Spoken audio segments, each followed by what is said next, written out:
Gabby. My name is Gabby. And now the questions I want to ask the governor. Well, I have three questions. One, why didn't he keep his promise and shut down the LNG plant?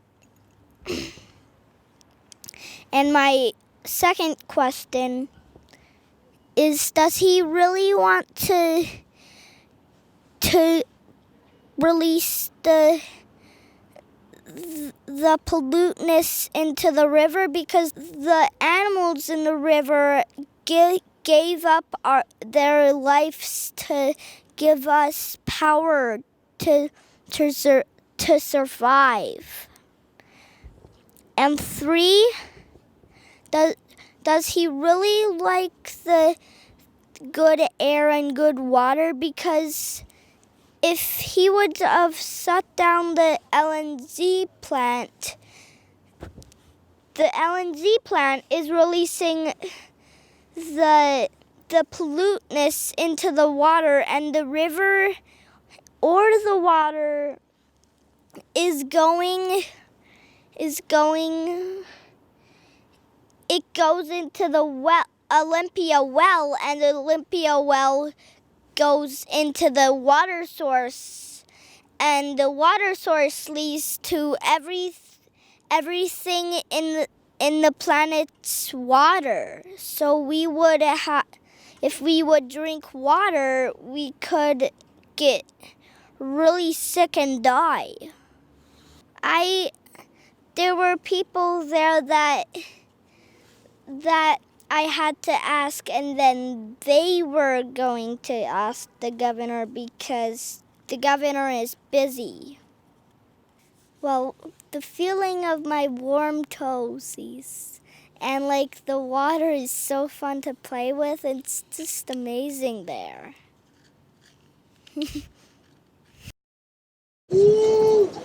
So, dein Hauptthesis Podcast Multislave. It's all about. Cisia, Upsilai, Pizza.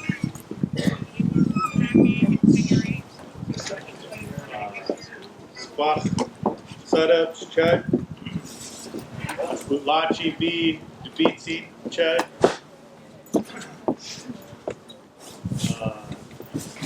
Greetings, friends and family. It's good that we gather together today like this.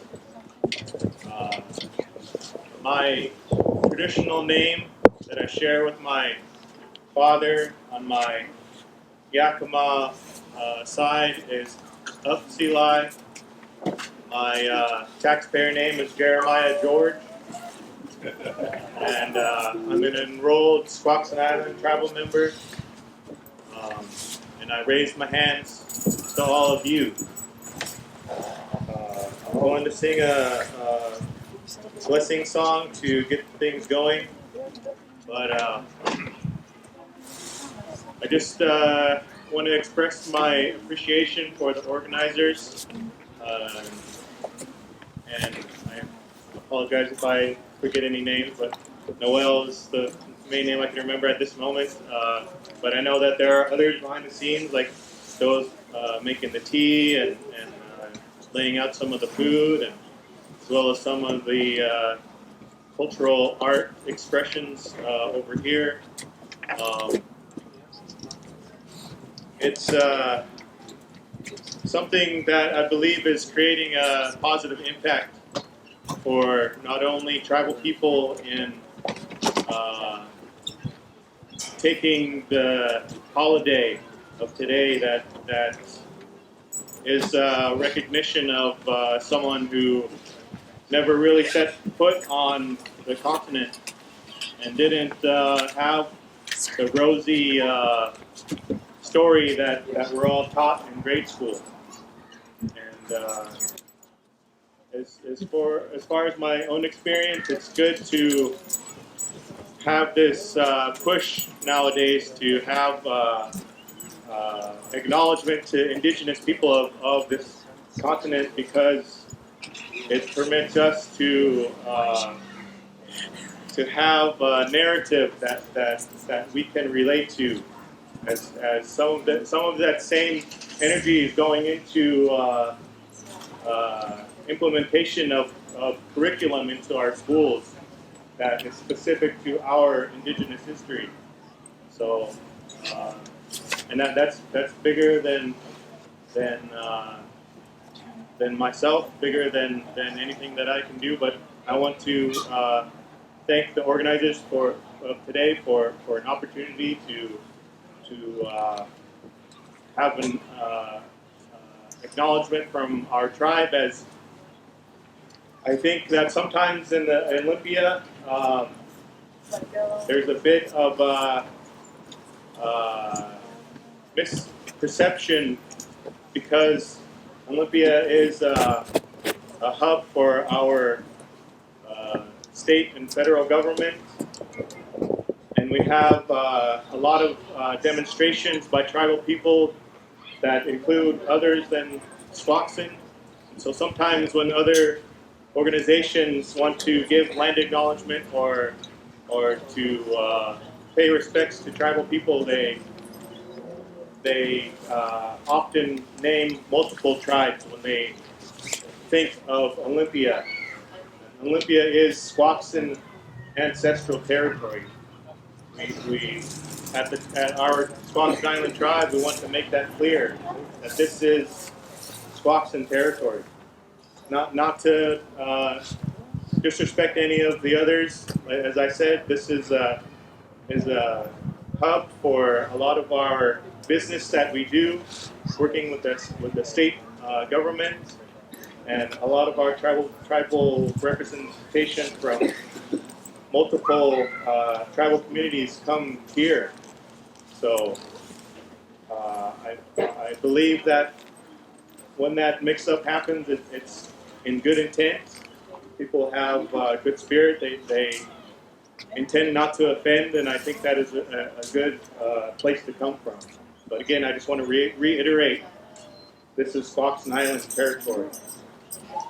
Back during the Treaty of Medicine Creek that we are a part of, along with Nisqually and Puyallup and parts of Muckleshoot, there was a couple of quote-unquote Indian wars going on, which was really more of fallout from some of the outcomes from the treaty negotiation. And so our Squaxin Island was essentially used as an internment camp. There are stories of our people being shot at from the windows of the Capitol building for going into Capitol Lake before it was man-made into a lake, because it was a good fishing ground. And so when our people had to sneak off of our island, which continues to have no freshwater source, when we snuck off our island to get food for our fellow intern members, we were attacked because, as I said, the island was an internment camp, and our people once inhabited a broader land and water base than that. Essentially, from the Nisqually Reach further in to the other South Salish Inner Sea, that is Squaxin territory. So I just wanted to give a little bit of information in terms of our tribe's connection to a broader region than just the island. Though we have some unresolved historical trauma, the island continues to be a symbol of our resiliency. So again, I just wanted to share a few words before singing this blessing song. Thank you.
That song comes from my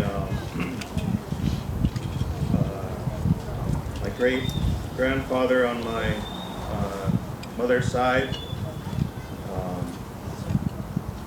and it's essentially a blessing song. It's a portion of Wolf song, so I just wanted to say where that song comes from and turn it over to the next presenter. And again, raise my hands to all of you for coming and helping us have this day of recognition for our Indigenous people. Thank you. Oh, it's always good to send a Teetlam, Ike Teetlam, Kumkum to Ike Teetlam, Leatula, Alcatraz, CM, Skelecha, Chiokdenson, Snack, Chilatson, Sanich, Leatula, Haiska, Haiska, Haiska, Squaxin Island, Haiska, Haiska, the Yayala, Dahadich Troop, the Yayala, Squaxin, Otsiyal. We thank the ancestors of this land that we can step here on the bones of their ancestors, that we can be here in a good way, that our ancestors are communing now. And I'm Coast Salish, I'm Saanich, and so House Leader people, and we're interrelated. Our Coast Salish people are also the survivors of the Great Flood, and it's just an honor to be here and to share a little bit of medicine here. So I was thinking of singing the Dokwiba song that Subiai gifted back to Chinook people, and it's a prayer to the Creator. All things will be right. All things will be well. We want to see everything well for those family members that you're referring to. So, put that out there.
Eskasiam, Squaxinal, Eskasiam, Nishtilacha. Yeah, thank you. Yeah.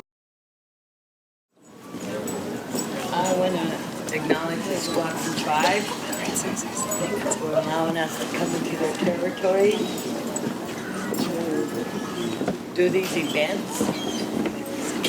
You know, when canoes go into other people's territory, they just don't go in there and get off the shore and park. They actually go to the tribe and ask the tribe to come in. And we come in and Mark, this is my sister, Pat. event This in is your Mark Freeman. yard. Nice to meet you, Mark. And that's what it's been for time immemorial.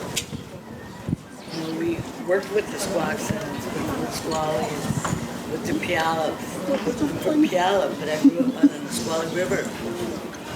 That's where the fishing war started, where the violence happened, like on October 13th, 1965, down at Frank's Landing. My parents had gone and down the town. My uncle, Billy Frank, and Mason Richards, Andrew McLeod, Al Bridges, and many relatives on that water. And all they were doing was trying to make a living. Trying to make a living so they could feed their people, feed their family. They weren't greedy. They didn't want to take it all and get rich scheme like it is today. Theirs was to share the wealth. They'd have giveaways. It's what little they had. They brought families together to feed them because there was a lot of people who went hungry in those days. It's not like today where we get this money and we hoard it. We see our relatives struggling on the streets. And we see our people going hungry. We just turn our back and walk away. That's not how we're supposed to be. That's not how I grew up. When people ask me for things, I would give it to them if I had it. You know, we talk about the depression, the suicide rates, the missing and murdered women, the abduction of children. That's Becky's granddaughter. All these things going on in the world today. Yeah. And we could all do things to help them, to help each other. But we don't do that. Why don't we do that no more? People need to talk to their grandparents, their ancestors, and say, were we always selfish in our life? No, we weren't. I remember calling from years ago. She used to hang out with my mom, Grandma McLeod. And they would help everybody in the community. They would give and give and give. The first Indigenous Day happened in Seattle. A daybreak start. Dennis Banks, Lord Westerman. Who's the comedian? Charlie. Yeah, Charlie. Wait a minute. There's another one. Anyway, they were all like, they were in AIM. And they came up and they, yeah, I know Bernie. I walked with Bernie and Daybreak Star. We grew up with Bernie. So we had Indigenous Days up in Seattle. They would come up and they would do this big entertainment. And they didn't ask for anything. And they weren't from here. They're from all over the place.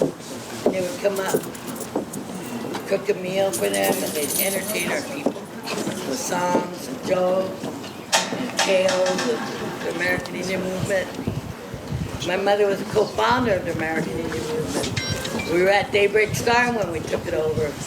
I went to the Stockade when I was a young woman.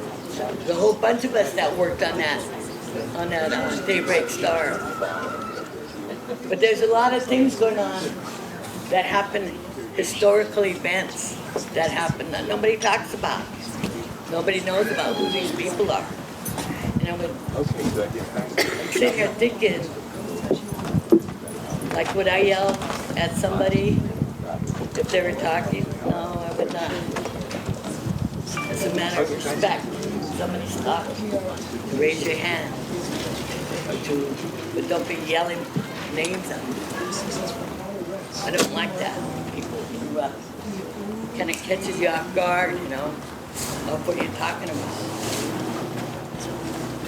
My dad went to jail along with my uncles.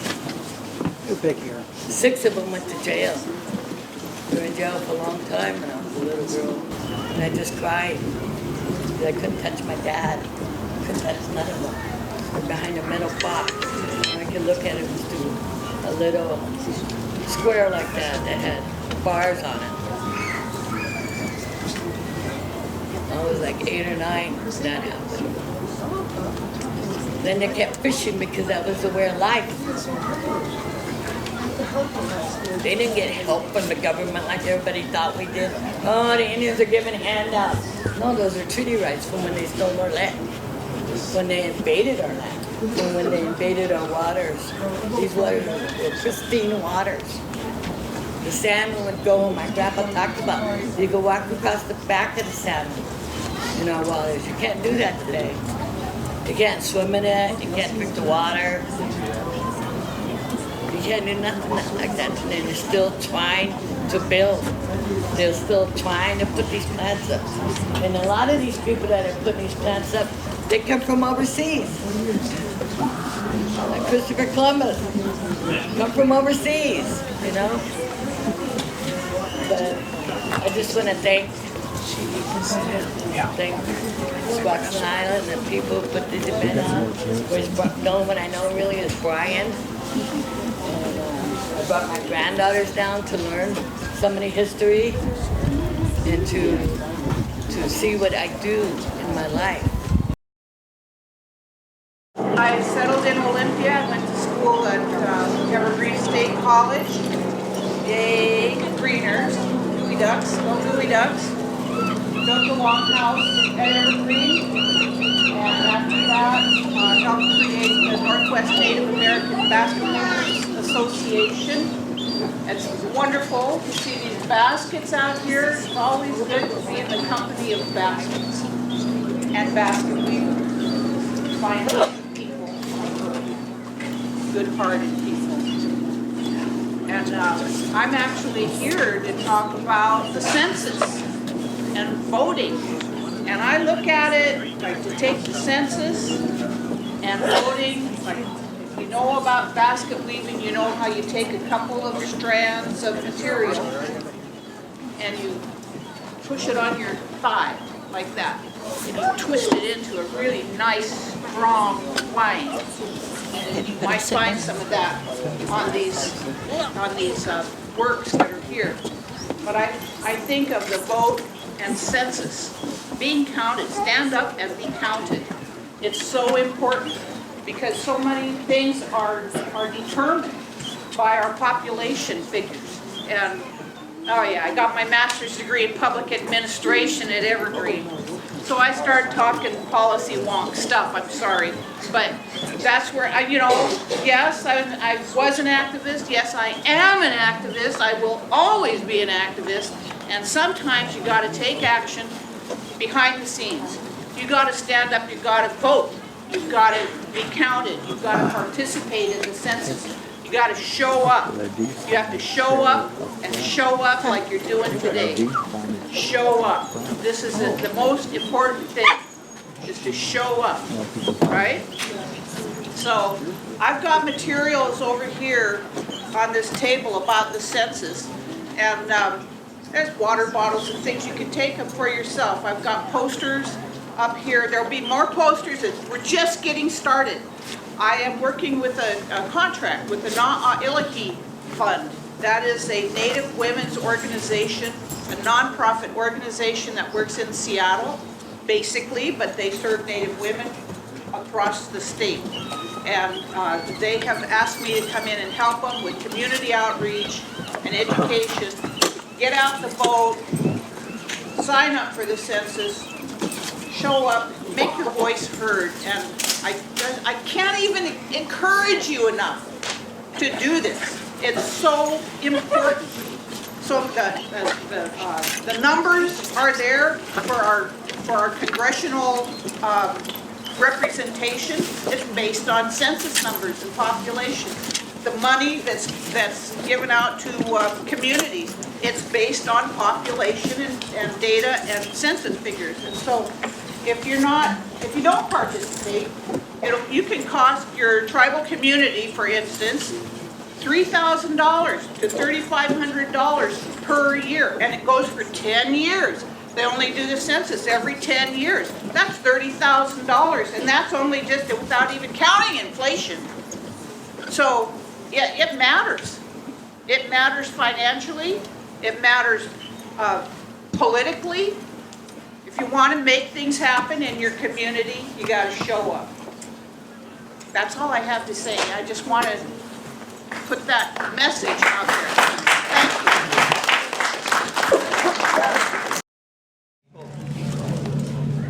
So I'm proud of our people who have not forgotten who we are as protectors.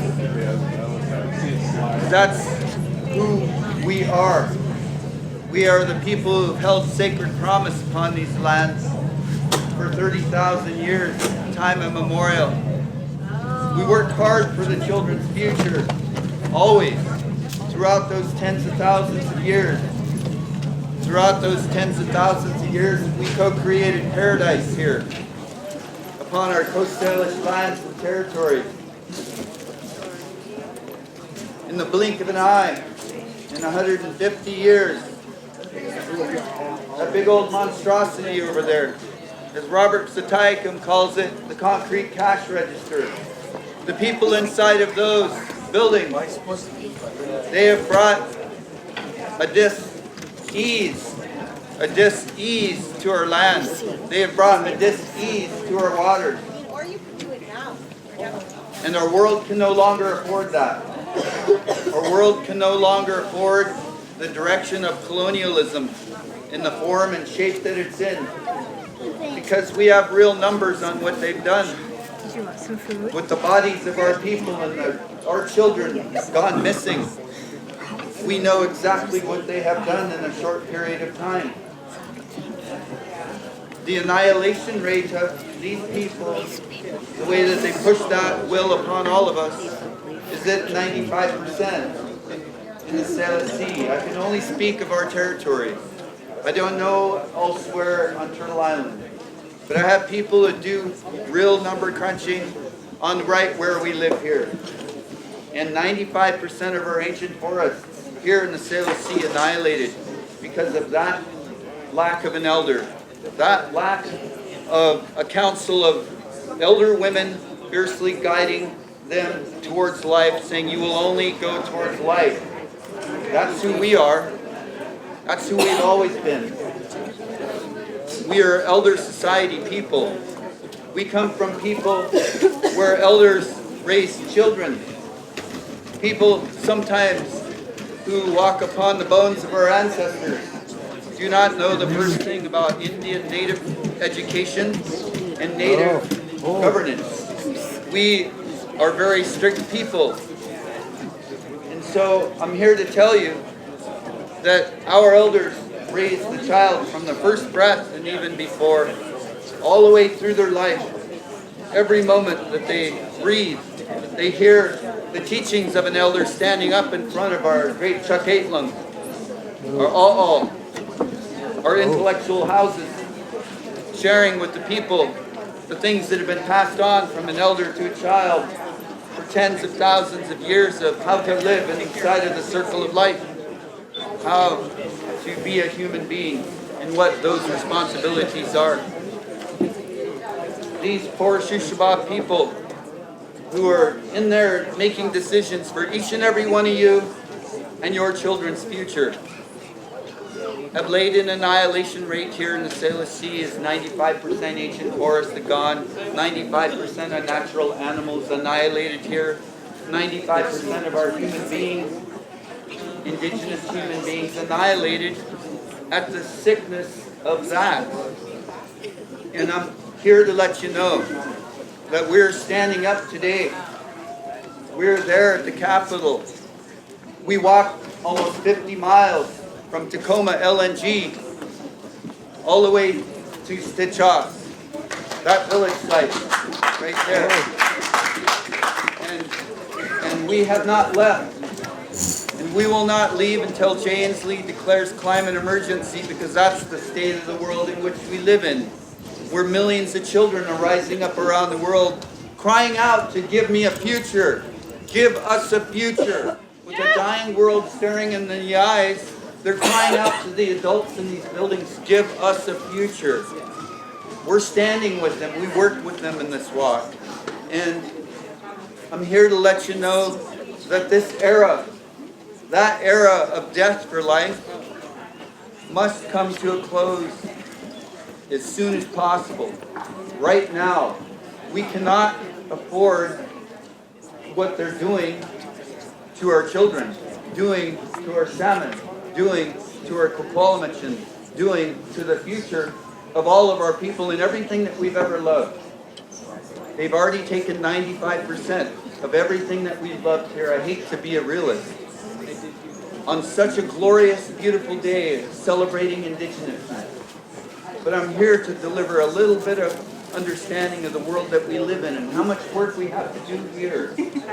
And we're here in prayer. We're here in ceremony. Every sunrise, we'll go upon the top steps of that building and ask the Hakachiakwan, the gift of the Creator, to come into our families, to come into our friends, come into the work that we're doing for the children, to come into those parts inside of there who never had an elder except for maybe thousands of years ago, never had a governance of elder women guiding them fiercely towards life except for maybe thousands of years ago. They've come here as an adolescent society, taking away life that we must have. It was being made. We were here. We're still here. Trying to get the Wasichus to understand. Trying to get them to understand what they have to do if they want their generations alive. But we're going to make sure our generation, for the next 7 generations, are going to be alive. Because we teach them. Do they teach theirs? What they need to know?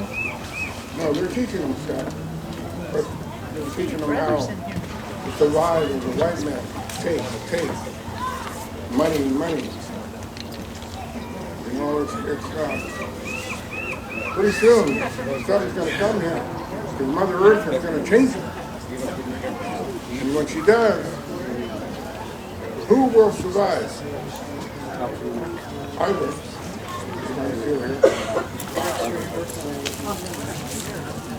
We've taken our land, we survived. We've had to buy land, and we still have it. We've had to play hard-nosed with our salmon, because that's our lifeblood. That's our food. That's our brother. We've had to form groups and organizations to protect our Nisqually River so the salmon would have clean water to run. We've done that, despite what this government says here, or the federal government. We've done that. I was taught by Billy Frank before he passed. He's a good teacher. And I stand here, because I'm not usually a non-speaking person, but I stand here today speaking because that's what Billy would want me to do. And he taught me about fish wars, he taught me about how to talk to people, how to gather people, how to get things done when people don't want to do them. Persuade them. They really have to do it. Because even take them out to dinner reaction. But get a yes for them. So I said, okay, Billy, I'll do it. But I'm still working that. As I said, I'm on a state commission appointed by the governor. And at that time, it was a good governor. And we came a long way from helping Native people be protected from the government, from the county, from the city, and making sure they understand our rights. As Native people, our rights. As elders, our rights. our elders, so many of our elders are gone now. And now I have to step up to the plate. And it's my turn to be that elder. And it's my turn for them to listen to me. And it's my turn to teach. So it's a continuous thing. We're making headway with all the tribes together in unity, trying to save our Mother Earth and save our natural things and save our generations and save our people. But one thing that they don't know that we do, we know how to survive when things happen. We know that we can live anywhere. We know how to gather food. Do they? No. They know how to make prayers? Probably not. Do they know what to pray for? Probably not. But we do. We do. Our words and our prayers come from our heart. And that's what we have to do today. We have to fight, but we also have to pray. We have to pray that what we know today will be here tomorrow, next year, 10 years, 50 years, 100 years. That it doesn't go any further than what it is right now. And the ones that can stop it is the ones that support us and the ones that are native, that know the ways. Because our ways will outrule any other kind of stuff that might come up from them. Our ways, our beliefs, our hearts. Because we're strong people. We always have been. You know? Some of us have been pretty poor. But, I'll tell you what, we might be poor, but we're still alive. We're still going. One foot in front of the other. We're still staying strong, and we're still holding our heads up and saying we're native. Because that's what we are. So just a few words. I support you guys and what you're doing. We need gatherings all the way across this state and all the way across this nation. Our land. Our land. Our land sets a time, a memorial. Who was taking care of this Mother Earth before anybody else? We were. Who's taking care of it now before anybody else? We are. And our supporters are. So I'm here. I'm here as an elder to stand. Stand strong in our belief. Stand strong in our culture. Stand strong in our way of life. Thank you for your ears to listen to me for a while. And just stay strong, keep walking the talk. That's how we'll get it done. Keep walking the talk. Thank you. Haslahale, Carolyn DeFord, Seeds Dust, Biala Bopchud, Squally Upchud, Tulachud, Tacoma. Good day, my name is Carolyn DeFord. I'm Puyallup in the Squally. I work in Tacoma. My grandfather is Finley LeClaire. My great-grandmother is Elizabeth McLeod LeClaire. My mother was Leona Kinsey. In 1976, my mom relocated us from the Nisqually Reservation to Eastern Oregon. She was a victim of domestic violence, and she left her reservation to go be with family and find safety. And that's a pretty common scenario for a lot of Native women who are victims of violence. We have to flee our tight communities because we can't escape our abusers. And that link between domestic violence and missing and murdered Indigenous women is something that we have to acknowledge. 75% of Native women homicides are due to domestic partner or intimate partner violence. I want to start with that because this is October, it's Domestic Violence Awareness Month. There's another saying that there's not a woman in Indian country who's not a victim of domestic violence or sexual assault. There's another one that there's not anybody in Indian country who doesn't have a loved one who isn't missing or murdered. So for all of us here, we're survivors of that. We're survivors of the effects of the symptoms of historical trauma, the genocide that was intended by those. My mom didn't survive. She went missing in October, on October 25th, 1999. So this is also a pretty significant month for me because it's the 20-year anniversary of my mom's disappearance. I'm learning my language. Still very basic readings, but I'm understanding when people are talking now, and I can read things that are written and know what maybe that it's about. And that's a huge accomplishment for my family. I'm the first one in my family since my grandfather to learn my language or to try and incorporate that into my life. And that for me sometimes is an act of resistance.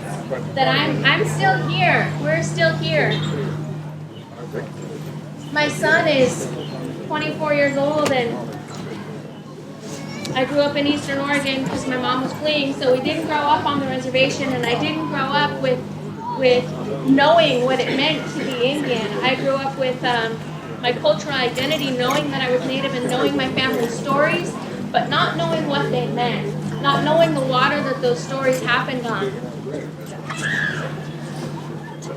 This year, my son, who's 24, learned how to fish. He had a friend who took him out onto the water and taught him how to net salmon. And he called and said, "Mom, I don't think I have the heart for it. I got your soft heart. I don't think I have the heart for it." Because it was hard for him to take the fish out of the net and kill him.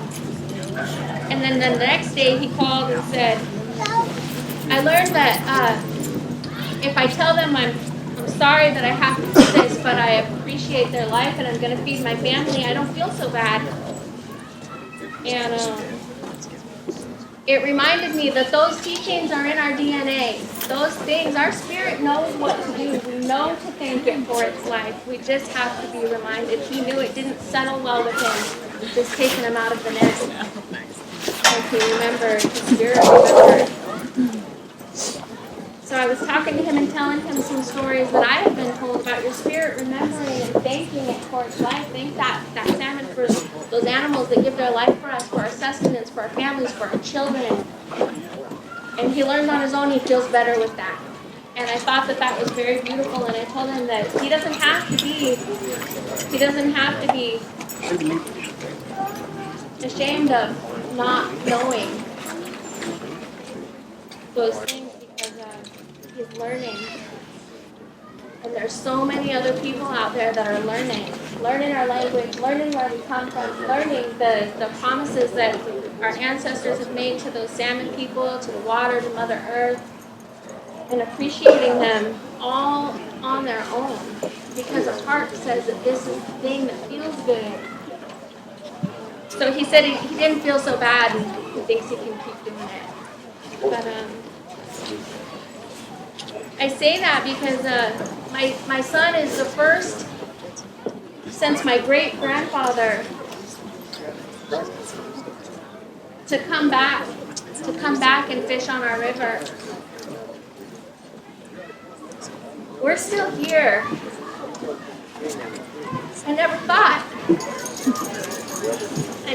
that it would move me to tears that way. I never thought, I never realized how powerful that is. Generations and generations and generations. I was telling my son, those salmon that you caught, those salmon that you're feeding your son with, are the same descendants of the salmon that your great-grandfather caught. How amazing is that? Same families. We made promises to those fish, and now look, you're eating the same fish that your great-grandfather, from the same families that your family caught. And he said, "That's pretty deep, Mom." And it is. It is. And I'm just so excited to see that seed grow. in him. He never got to hear the stories of his grandmother. He was only 2 years old when she was taken.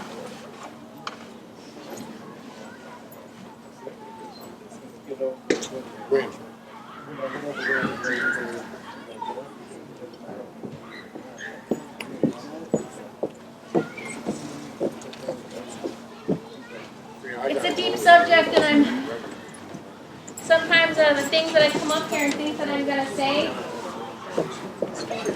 they disappear and other things come out. It's a story that needs to be told, and I think in light of Indigenous Peoples Day, in light of the reclaiming of our languages and reclaiming of our waters and our territories, and the battles that our ancestors have fought, the prayers that they made for us to be here. We're here by the skin of our teeth, so many of us. And all of those sacrifices.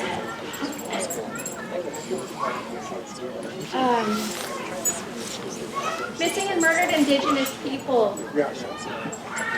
I started out talking about missing and murdered Indigenous women because women have touched my life. I lost my mom when I was 25 years old. I was just a baby. I still needed her. I still need her. Who do you call at Thanksgiving when you're trying to learn how to make deviled eggs? Or who do you call when you're trying to learn how to smoke salmon when you don't have that family? That person who teaches those things. My teacher is gone.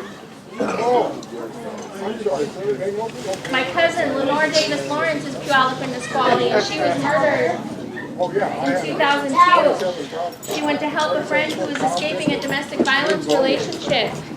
She told her friend, if you ever need to leave, call me, I'll be there. How many of us would do that? We know our friend is being abused and she's not ready to leave. When you're ready to go, call me, I'll be there. So her friend called her one morning, and my cousin loaded up the truck and went over there to get her, got boxes, and was ready to go get her friend. She was in the house for 5 minutes, shots were fired, and my cousin was shot and killed in the back. She may have saved that woman's life that day, at the cost of her own. To our family,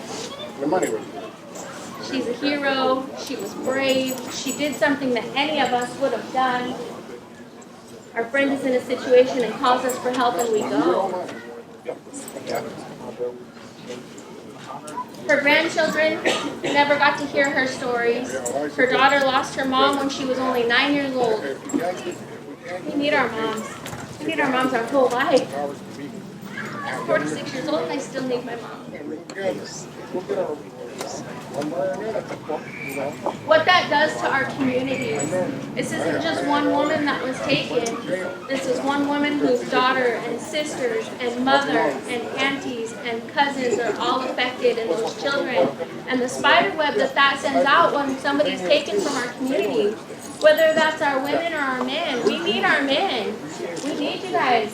We need you fishing and teaching and being providers and role models. We need you to teach our young ones how to hold our women as sacred, how to be providers and protectors.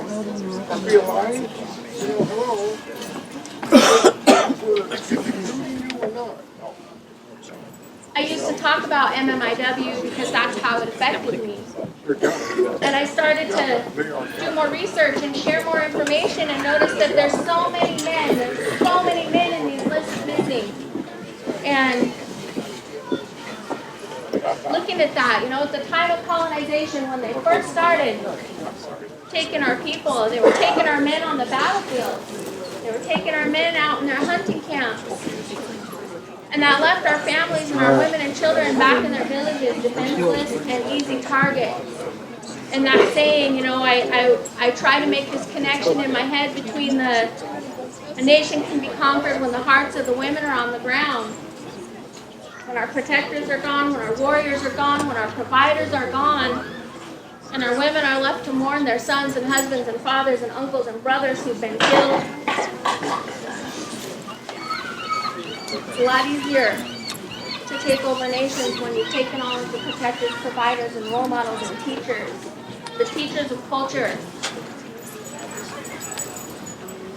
I was talking to an elder because I was born. I'm like part of this MMIW movement. It's how it's affected me. I lost my mom and my cousin. And she asked me, what's the matter? And I said, well, I'm just torn. What about our men? What about our brothers? What about those aunties and grandmas and mamas who are grieving for their sons and their grandsons? Those sisters who've lost their brothers, their fathers. And she smiled and said, we're people of balance and equality. We can't have one without the other. Our men are just as important in our communities as our women, and when we came together to make decisions, we came together in balance and equality, and we made decisions for the greater good of the whole community. And that was all I needed.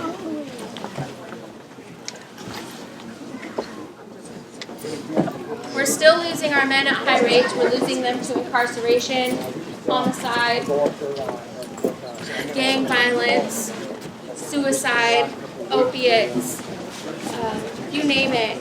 The list goes on. We know what's taken our people. But we're losing our men at those high rates too. We've got to come together and bring healing, culture, and tradition into our communities. We've got to heal. We've got to be able to have strong men that can protect and provide for their children. We can teach these things. We've got to bring that back. There's a quote that I read in an article a couple of years ago that about historical trauma and intergenerational trauma and the accumulation of trauma. Not the one in the red. And that is the cause and the effect She's back behind the fellow in of red. what's taken us. The homelessness, the poverty, the substance abuse, domestic violence, all of the chaos that we deal with in our communities, the accumulation of trauma. But they said healing comes through the accumulation of ceremony. And I thought about that for a little while, the accumulation of ceremony. The first time you smudged, the second time, every time you're around ceremony, a blanket ceremony, a naming ceremony, protocol, songs, dances, water ceremonies. The accumulation of ceremony heals the indigenous trauma, the accumulation of trauma. We've got that. We've got it. The accumulation. And I thought about that for a little while, and I thought how true that is. We can put rules in place, but we're, human nature.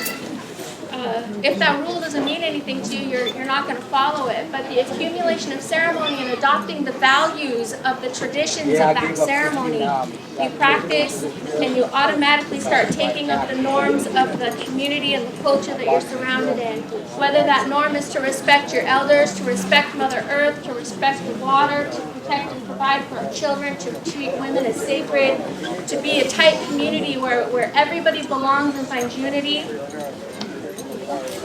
When you are surrounded by that, you take it on, you take on those values, and through the accumulation of ceremony, we can heal and stop and prevent these horrible things that plague our communities, that are taking our people, that are causing us grief and pain.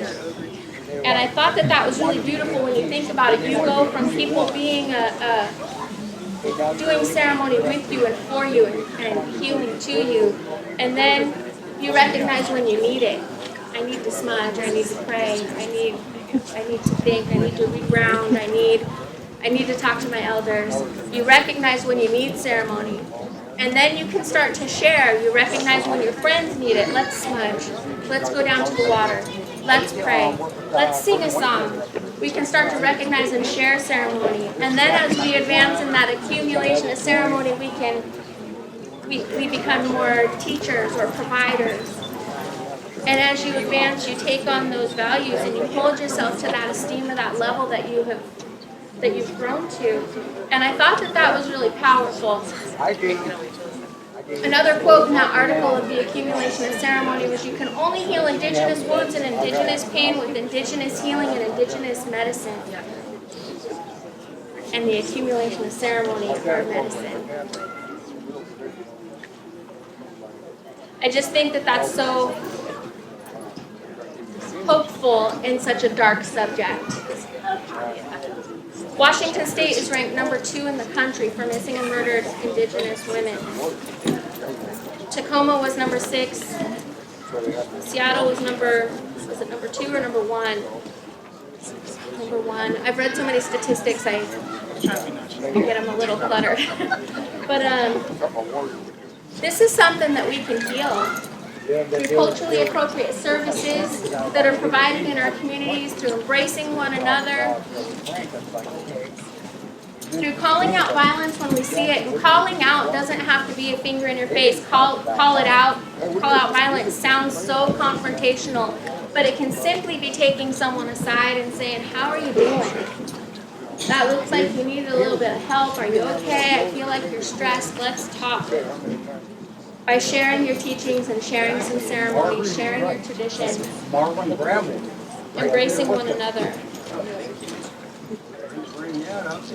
I have some posters outside of some of the families that I've worked with that are local, and some current posters of some of the youth that are missing from Washington State. When our youth are on the run, whether they're runaway, to me, missing is missing is missing. But to mainstream society, missing people, there's a definition. Are they abducted? Are they runaway? Are they voluntarily missing? Are they lost? Are they endangered? To them, that definition has a big part in the efforts that are put out in place to find people. Our runaway youth are so vulnerable to predators, to sexual abuse, to domestic violence, to substances, to exploitation. So there's some kids out there that we need to find. Take a picture, take a poster, post it up in your community, share it. Some of these kids have been missing for quite a while.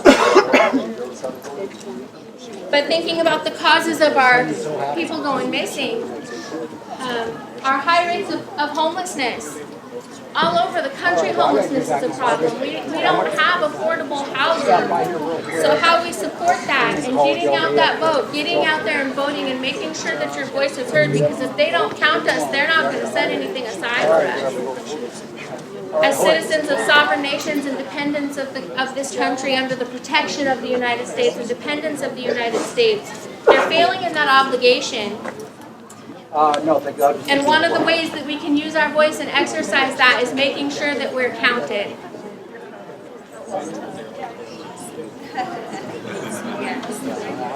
It's so important because it comes down to that same thing. They don't know that it's a problem if they don't see it. The only way they can do that is if it's measurable. When they don't count our race when we file missing persons reports, it's the same thing. Why are our numbers inaccurate? Because they're not counting our race. They're saying unknown and other. One of the problems that we're seeing a lot of lately is when people are making missing persons reports that law enforcement is not filing the missing persons report.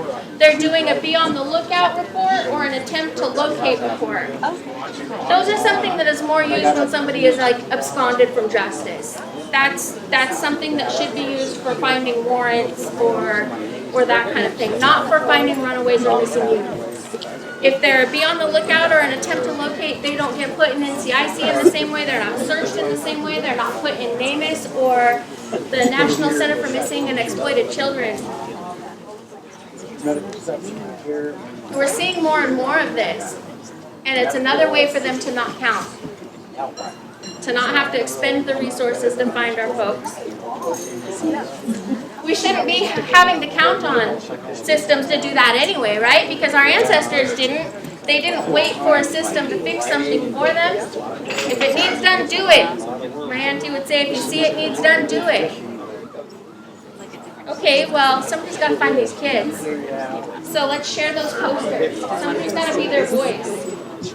Somebody's got to support the families that are struggling, support the kids until they get old enough to take care of themselves and they have the tools to do it in a safe manner. That's what our communities are for, our tight communities. Bring each other in, love them, and let them know they're needed.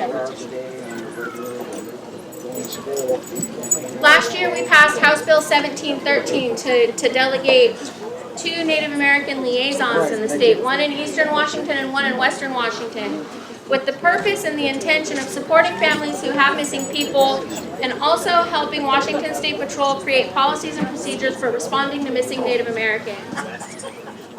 I haven't heard what kind of legislation is going to come forward this year, but when it does, we definitely need testimony.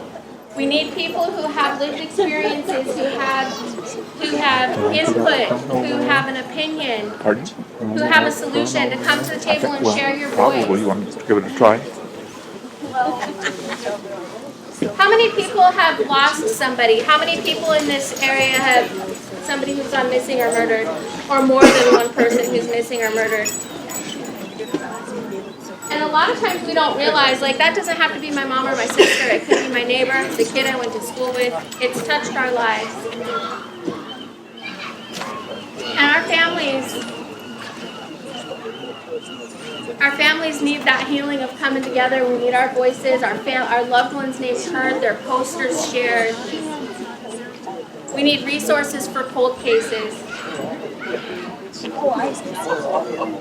And more than anything, we need our tribal communities to come together and bring us in. Bring them in. Share your songs and your teachings. I just want to close and say thank you to everybody for coming today. It's beautiful to see such a resurgence in culture and community. Washington State is number 2 for missing and murdered Native American people. And we all have a role that we can play in solving that problem, bringing our people home and being a solution, being a part of the solution. I have information in a booth out here. I have plenty of posters. I'd be happy to talk and answer questions as the day goes on. But I'm just grateful, and if anybody has anything, I'd be happy to share outside. Thank you so much. It's more than just saying thank you, because in our language, our words, they need more. Just getting words. This is song about our life, the way we walk our life. This is thanking Creator. Creator has given us the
I want to just say, I want to thank you all of you allies that are here today. I want to extend that thank you. Thank you for hearing about our struggles. Thank you for hearing and listening and taking the time of your day to celebrate with us, to learn what we need from you, to learn how to be and share this land that we're all on now. And also to please keep your ears open to humbly stepping away in some spaces, to humbly offer yourself in service, and also to give space for the healing that many of our communities need to do in our own way, in our own sense of safety and space. So what it says is I'm going to talk about native medicines. But I'm going to push that. I'm going to just say that, these are not native medicines. These are our relatives. These are the gifts of Creator that have healed us. I, as a person, cannot think in my mind when I'm looking at a plant and be able to, is this a medicinal plant? Is this a sacred plant? Is this food? Because they're all everything. They're all everything. And we cannot just be protecting one of the plants. We need to be protecting all of these areas. And so as you've heard today with the fish wars, with protecting the Salish Sea, with the orcas, with missing and murdered Indigenous women, there are all of these struggles and fights that we're all working for, that we need your allyship for. And I'll share that this project that we have tabled on here outside, we're near the anniversary for a time when I truly felt that I was at home. A time when I was at Standing Rock, and on Bloody Sunday, when I was in the midwifery yurt. I'm an Indigenous midwife, and when I was in that, ran a young girl who had just been chemically sprayed and shot all over her body with rubber bullets. And that was the first of many, many people that day. Many people that day who were at war. They were fighting.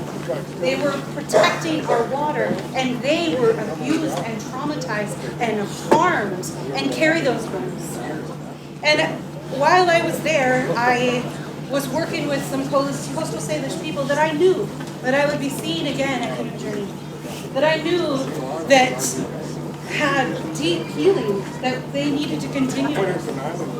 And I knew that cup of tea and kindness, I say that all the time, because so often it is just about sitting with people and making space for people and letting them feel and be however if they needed to be angry, that needed to leave their body. If they needed to cry, I was going to hold that. I would be there beside them, whatever they needed to feel. And on that time, just a handful of years ago, and as we near that anniversary, I made a vow that I would return to Canoe Journey, and I would return to Canoe Journey with some of these same gifts that we were offering people at Standing Rock. And so I just put out a call. And I also, for all of you here that are here as allies, I put out a call and a challenge to everyone. That this is not just about us healing one another. That we need to be healing together as a community. A lot of people have asked me tonight, if we're selling it. And I will say that we don't sell anything. We gift and we offer. And we craft, and we make, and we offer our gifts. And we invite anyone here to come and do that with us. All year round, we are gathering medicines. We are growing medicines. We are turning them into things that we can then gift. And give to Native people in their healing journeys. And sometimes that might look like someone who comes over to our space and they see we have a ginormous pink herbal bus with native plants painted all over it. And they might come over and they might see that we're offering foot baths. Canoe Journey's hard. People have a lot of physical challenges, a lot of wounds. Maybe they they cut their feet on some abalone, or maybe they've got sunburned and they're a little bit heat exhausted. You know, maybe they're an elder who, not being able to be in a comfortable bed and their feet are swollen and sore, or maybe it's that wound from that diabetic that is not healing, and we're in a space that it's hard to even begin that. And so we just create that space, and then sometimes we'll gift medicines. You know, those little bottles that you see out there, we gifted 15,000 of those. Okay, last year alone, 15,000. We didn't buy a single plant, not one. We're not funded by any particular person. This is us all coming together to get what we have. And the more medicine we make, the more medicine we grow, the more that we can give away. So,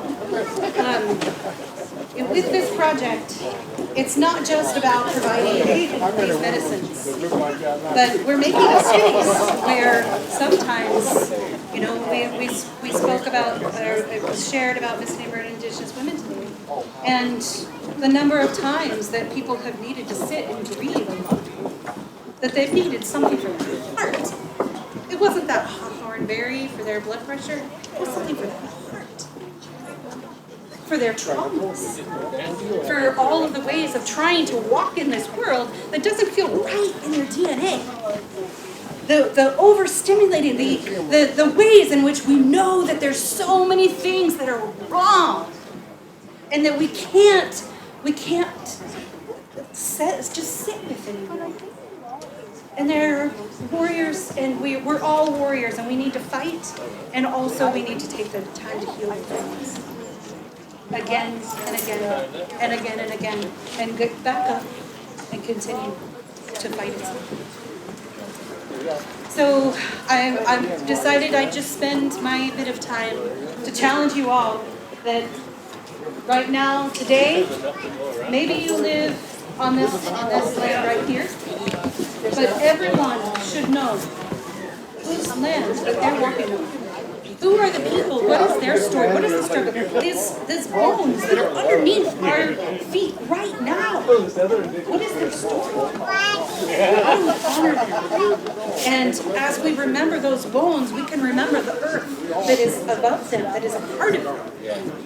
And then we can think about those plants that can then grow from all of that story. So many generations in lifetimes. And that's something we can do. Okay? There's so many things, I get overwhelmed.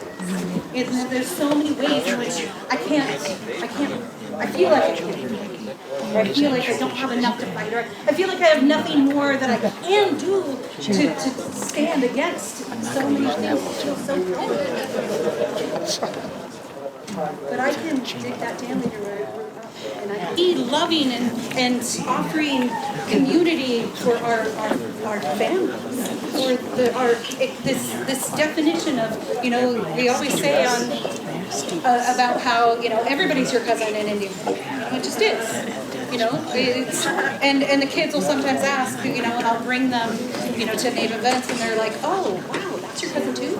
Yes, we are all related. Well, I have a little doodle thing that I wanted to show you guys something. Hop, hop, I'm a little bunny. Oh, hop, hop, I'm a little bunny. It's a little tiny, like, I added the mouth, and I put two, like, pieces of rolled up pieces of leaves, and I made this little thing. Hop, hop, I'm a little bunny.